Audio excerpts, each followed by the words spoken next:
We go on Facebook to chill out, catch up with friends.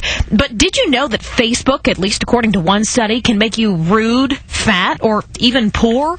Joined tonight by our power panel, Stefan Buringer with GetTheClicks.com, a marketing company for the web, and Tom Jelnick with On Target Web Solutions. Stefan, we're going to start with you. People haven't learned the lesson that you can get yourself into trouble online, say things you don't mean, and maybe lose friends. You know, absolutely. I mean, if you really think about it, there are so many different options nowadays for people to be able to get online, communicate, whether it's the social media realm or blog posts, you name it. I mean, people really they're starting to lose their inhibitions, and at the end of the day, a lot of times the wrong words end up coming out. And Tom, you work with a lot of people whose job it is to keep their web pages top of mind, the social marketing.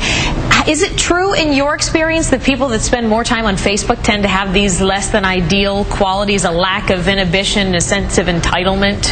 Yeah, it's crazy. They're hiding behind a keyboard, right? So people are now spending up to 4 hours a day online. So, it's stream of consciousness, and they're not thinking before they post. Sure, and Stefan, especially now, it's a heated political season, and when your friends post something that you don't agree with on Facebook, sometimes the best thing to do is just be quiet, right?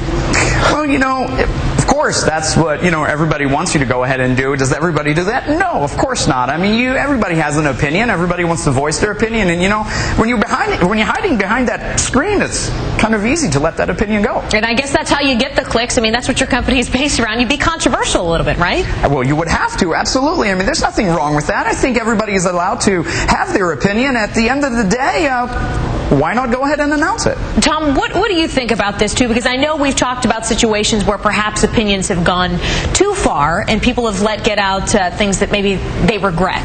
Well, people, certainly there is no filter, and that's the problem. You can't look somebody in the face when you're posting on Facebook, which makes it that much easier to insult somebody or just be a jerk. And Tom, do you agree, too, with the report here saying that more Facebook usage is also connected to a lack of attention span? I can see that being the case. I got to be honest with you, Sonny, my attention span, it's minimal. I spend a lot of time online, but when you get offline, it's getting more and more difficult to separate that reality, from what's happening online. Sure, and when you have access constantly on your smartphone and you're able with those 20 seconds of downtime you get to check something, I can see where that would happen. Absolutely. All right, Stefan and Tom, thank you guys for coming in tonight. Thank you, Sonny.